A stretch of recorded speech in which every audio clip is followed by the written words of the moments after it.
eu vim aqui usar minha qualificação da minha tese, intitulada Revestimentos de quitosana contendo nano-reservatórios de inibidores naturais para proteção anticorrosiva da liga de magnésio AZ31. O magnésio ele é o terceiro metal estrutural mais utilizado, ficando atrás apenas do alumínio e do aço.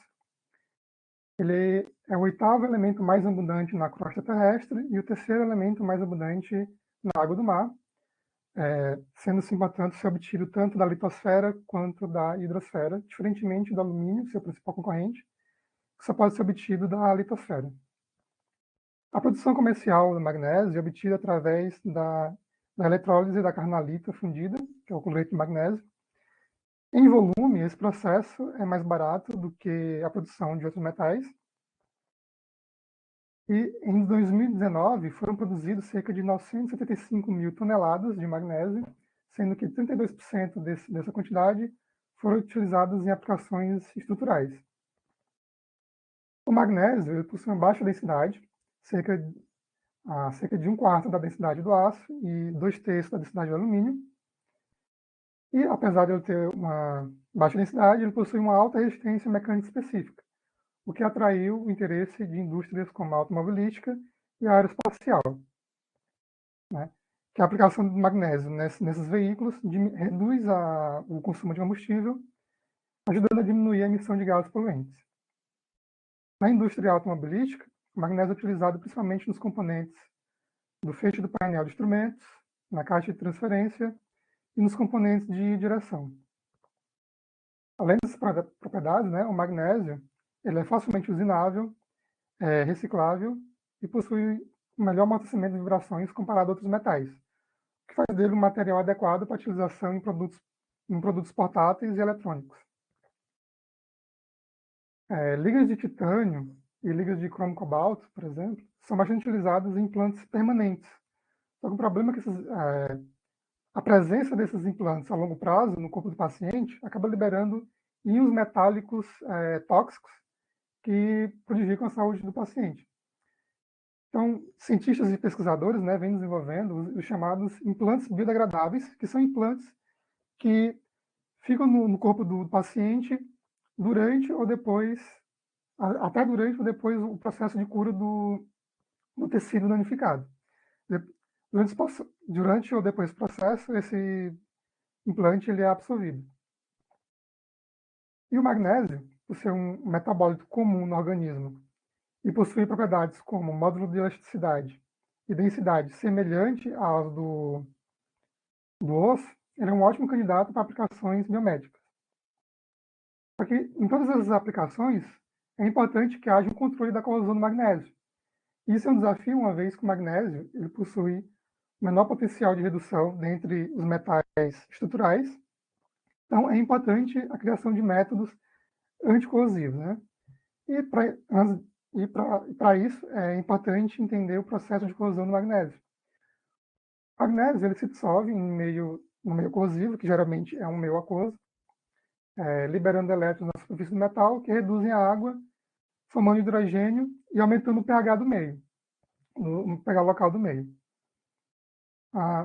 Dentre as principais formas, né, de proteção anticorrosiva das ligas de magnésio, está a formação das camadas de conversão, que nada mais é do que a criação de uma camada de óxido, hidróxido ou sal sobre o metal, separando o substrato do meio corrosivo, separando fisicamente o substrato do meio corrosivo.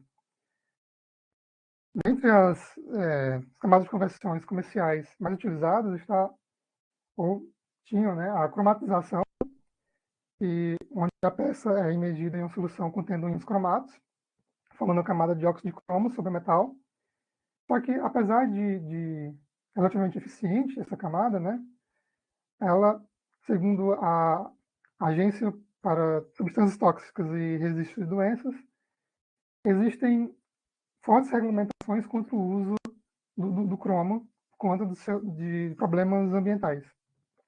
Então, atualmente, né, vem se utilizando métodos alternativos para proteger a liga de magnésio, como a fosfatização, que é a imersão das pedras de magnésio em soluções de fosfato de zinco, manganês ou ferro, Só que essas camadas, né, apesar de serem menos, apesar de causarem menor impacto ambiental, eles não são tão eficientes como a aromatização. Outra forma, né, de melhorar essas camadas de conversão é através do aumento da espessura dessas camadas, através da anodização, que nada mais é do que a utilização do metal como um ânodo numa célula eletroquímica, ou através do PEO, a oxidação eletrolítica de plasma, onde é aplicado uma alta tensão no metal, gerando um plasma que modifica as propriedades físicas dos óxidos sobre o metal. O problema é que essas metodologias criam uma camada muito porosa e com muitos defeitos, né? O que permite a entrada, o contato do meio corrosivo ao metal. E atualmente, né, a estado da arte em relação a revestimentos protetores é a combinação dessa camada de óxido, hidróxido de sal, que aumenta a aderência de revestimentos formados com compostos orgânicos. Entretanto, muitos desses compostos, né, usam solventes orgânicos que também agridem o meio ambiente. E um dos objetivos da sociedade moderna é justamente reduzir, né, eliminar o uso de compostos derivados do petróleo ou elementos que agridam o meio ambiente de alguma maneira.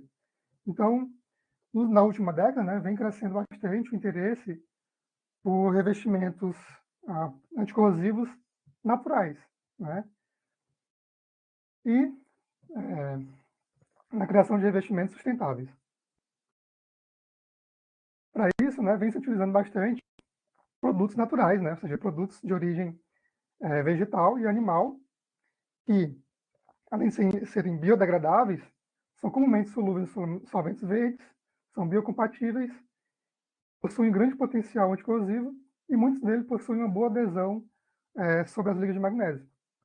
Então, na literatura, abunda exemplos de utilização dos chamados biopolímeros, né? Tanto em aplicações industriais como em aplicações biomédicas. E dentre esses biopolímeros, né, os polissacarídeos, né, vêm ganhando bastante destaque por serem estruturas que...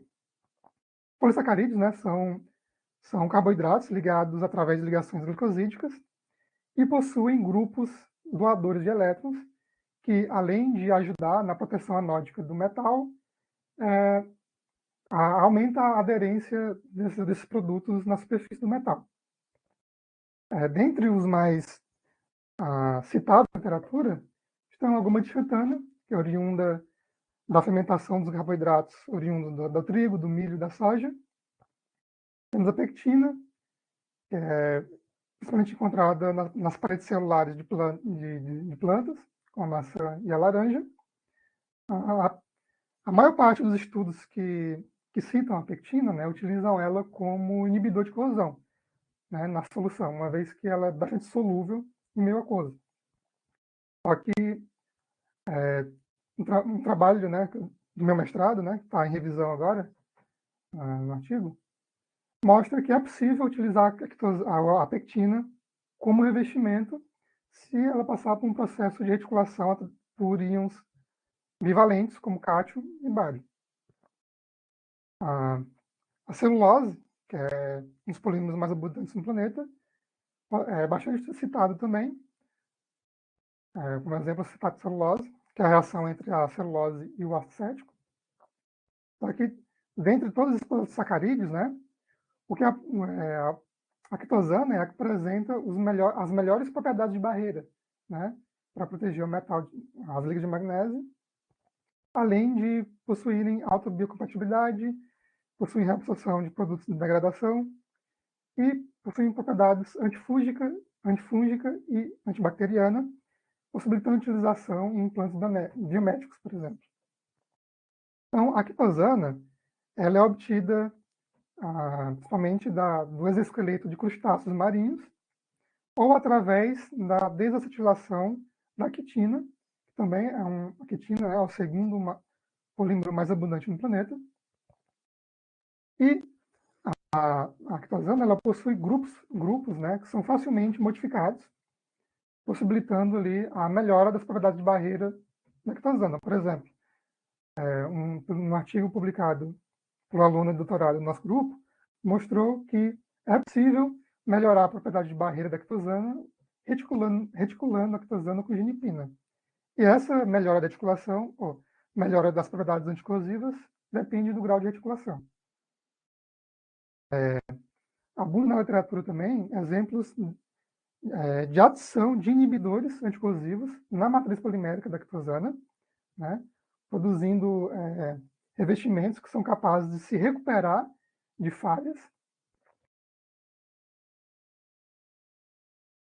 Tem exemplos também que é possível encapsular esses inibidores em nanoreservatórios e dispersar esses nanoreservatórios na matriz polimérica da lactosana, fazendo com que esses revestimentos consigam responder a mudanças do meio.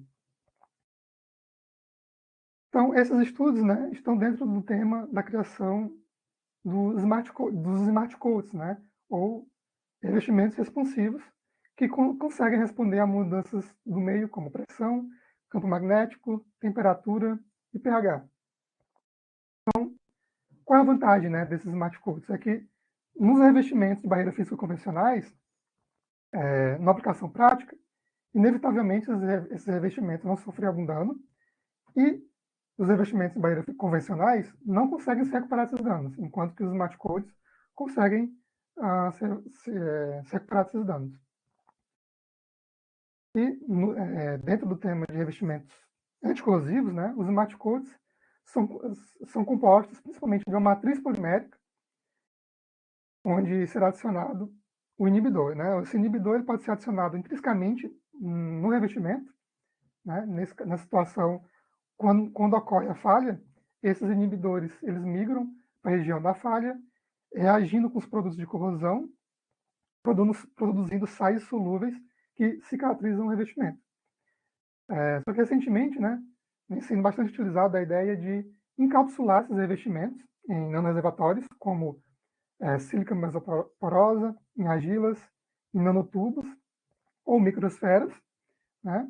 A vantagem de se encapsular inibidor é que você evita a liberação espontânea desses inibidores, aumentando a vida útil do revestimento e reduzindo os possíveis impactos ambientais que esse inibidor pode causar. Além disso, alguns estudos mostram também que a própria presença da nanopartícula pode modificar as propriedades mecânicas do revestimento, né, podendo também ser outra possibilidade de melhoramento das propriedades de barreira. Dentre os vários recipientes responsivos utilizados, né, na literatura, os hidróxidos duplos lamelares, né, estão em destaque, né, o LDH. O LDH é um composto da classe das argilas, são compostos lamelares, semelhantes à brucita, onde na brucita, né, ou hidróxido de magnésio, você tem os íons magnésio no centro de unidade octaédrica, coordenado por íons hidroxilas, os íons hidróxidos. No LDH, esses íons de magnésio são substituídos isomorficamente por íons trivalentes, né, carregando positivamente essas lamelas, gerando a necessidade da introdução de compostos aniônicos no espaçamento interlamelar. Nesse espaço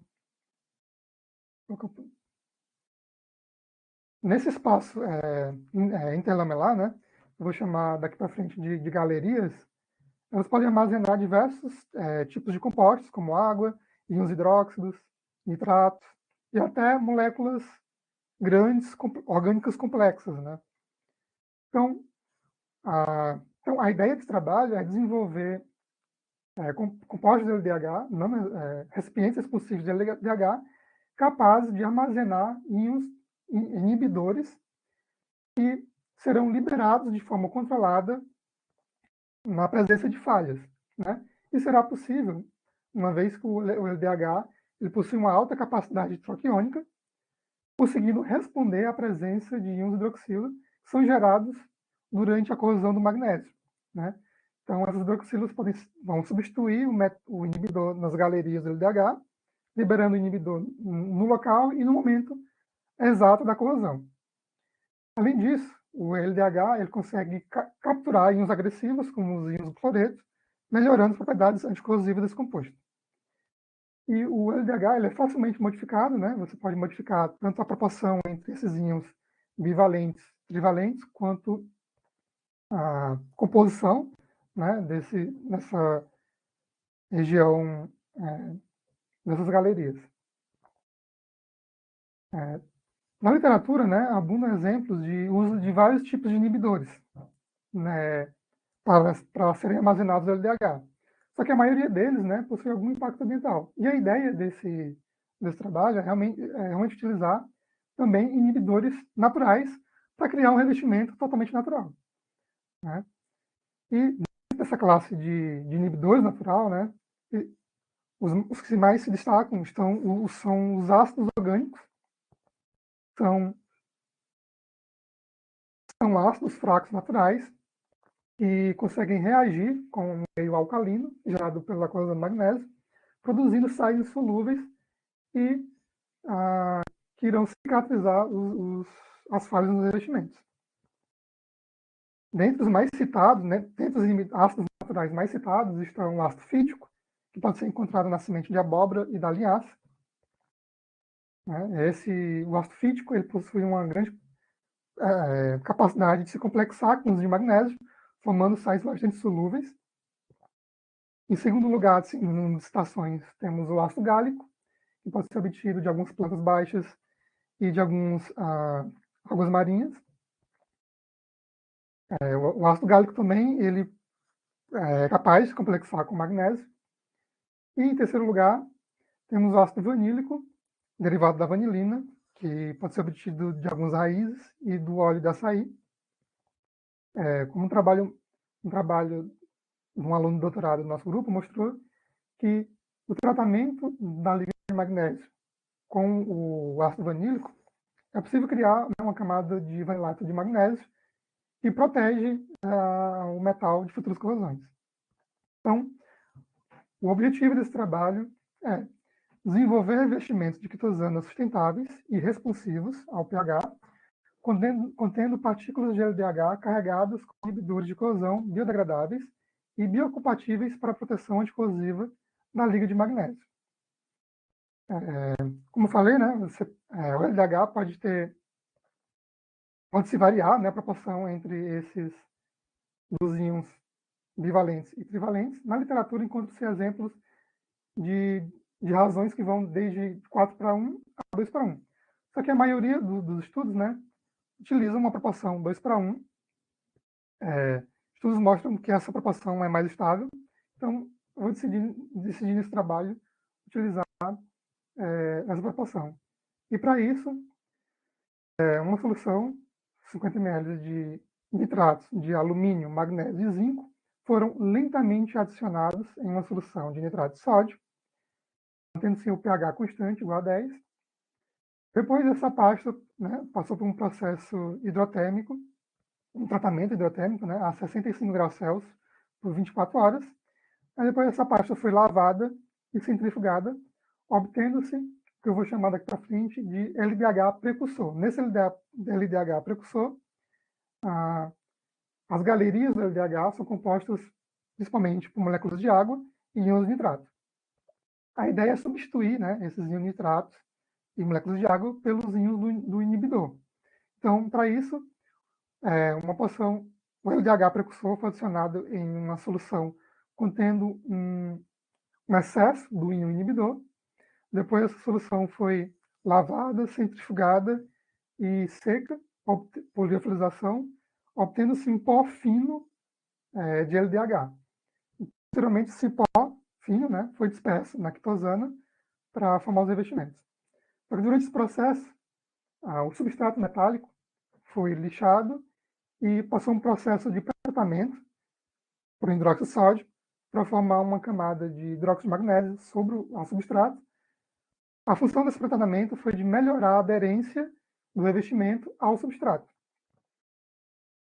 Então, depois disso, no processo de preparação dos revestimentos, o LDH, o pó fino, né, do LDH carregado com os íons inibidor, foi disperso numa solução de quitosano 0,5% e, posteriormente,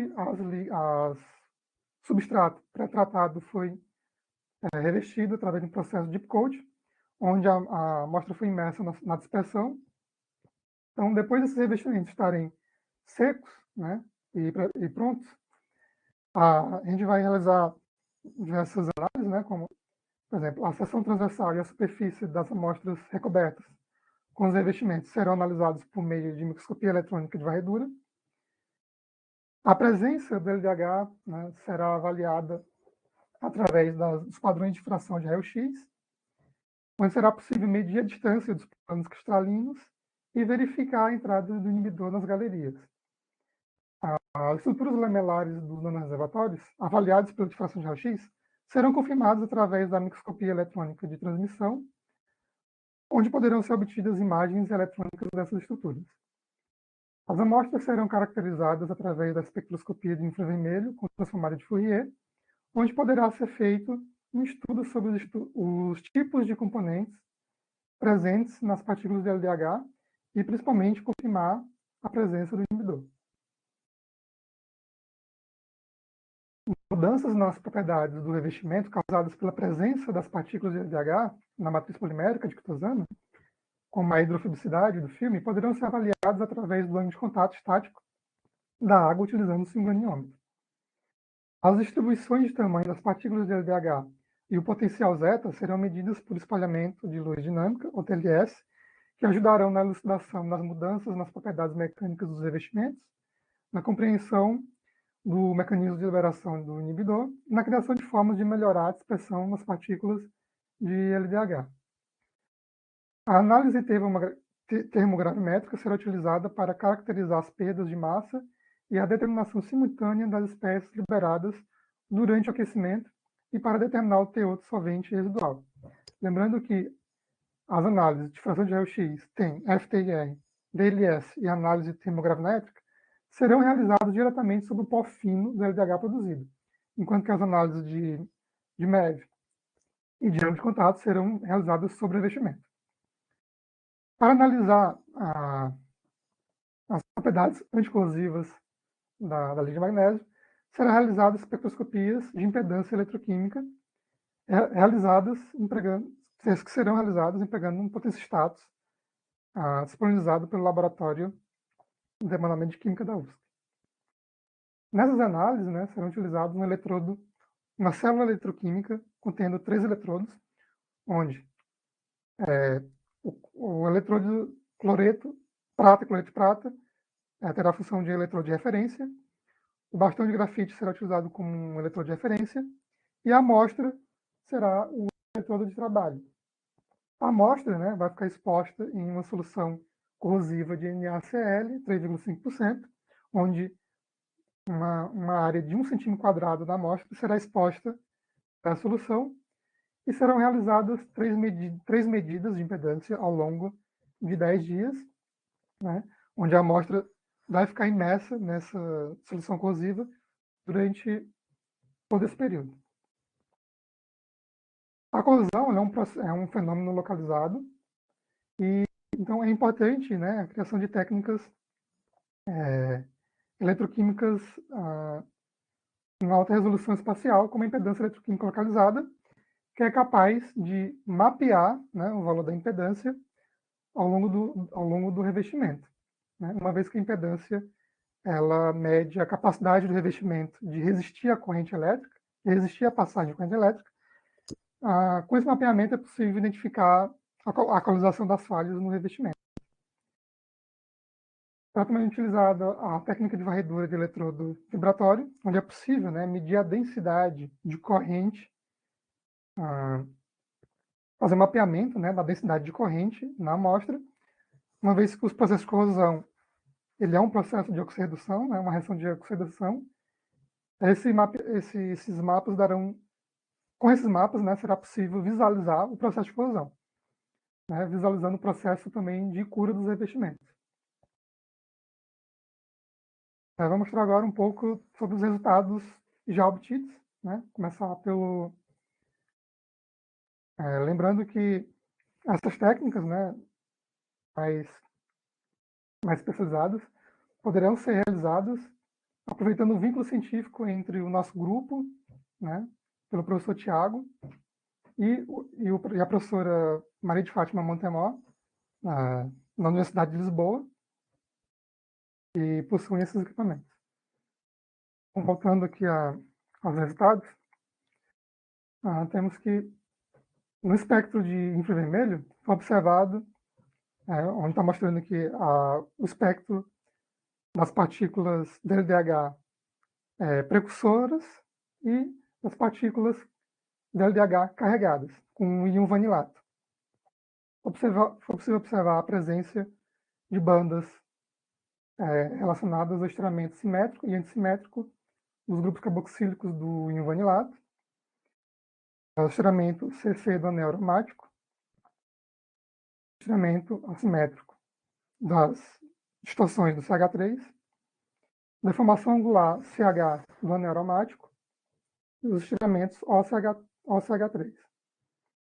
Essa banda, né, que fica na região de aproximadamente 3.500, é correspondente aos estiramentos OH das hidroxilas, né, contidas nas galerias do LDH. Né? Então, esse estiramento ele apareceu tanto nas partículas de LDH precursoras quanto no LDH carregado.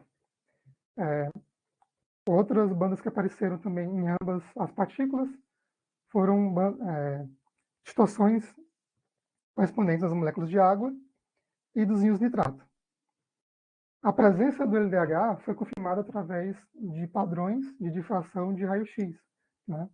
onde foi observado padrões típicos do LDH e padrões típicos do óxido de zinco. A reflexão, né, que ocorre em aproximadamente 10 graus, correspondente aos planos 003, utilizando-se a equação de Bragg, é possível calcular o espaçamento entre os planos, que se mostrou ser igual a 2,37 nanômetros. Esse espaçamento, né, ele corresponde à espessura das galerias do LDH, e essa espessura ela é maior do que o tamanho do inibidor, né, mostrando que nas galerias do LDH possuem uma grande quantidade de água e de íons nitratos. Então, o inibidor ele vai substituir o volume dessas moléculas. Portanto, a introdução do inibidor não vai alterar o espaçamento, o tamanho do espaçamento das galerias.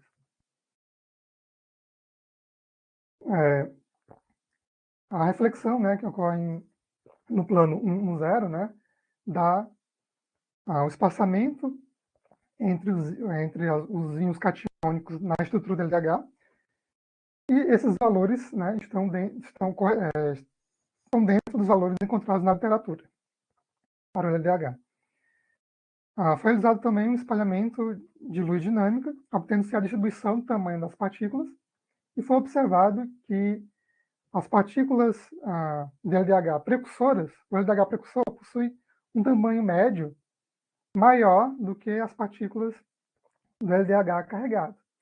E foi observado também que a distribuição do LDH carregado possui um padrão bimodal, onde as partículas maiores de aproximadamente 900 nanômetros, né, correspondem a partículas de LDH contendo pouca quantidade de inibidor, enquanto que as partículas menores de 200 nanômetros correspondem às partículas contendo uma grande quantidade do inibidor. Esses resultados estão coerentes com padrões encontrados na literatura para outros inibidores. Foi realizado também microscopia eletrônica, as imagens, né, de microscopia eletrônica mostram que os revestimentos, né, mostraram comportamento uniforme, e nos revestimentos contendo LDH, do LDH precursor e o LDH carregado, foi observado pequenos aglomerados, né, de partículas não dispersas de LDH, mostrando que ainda deve ser melhorado, né, o processo de dispersão desses revestimentos.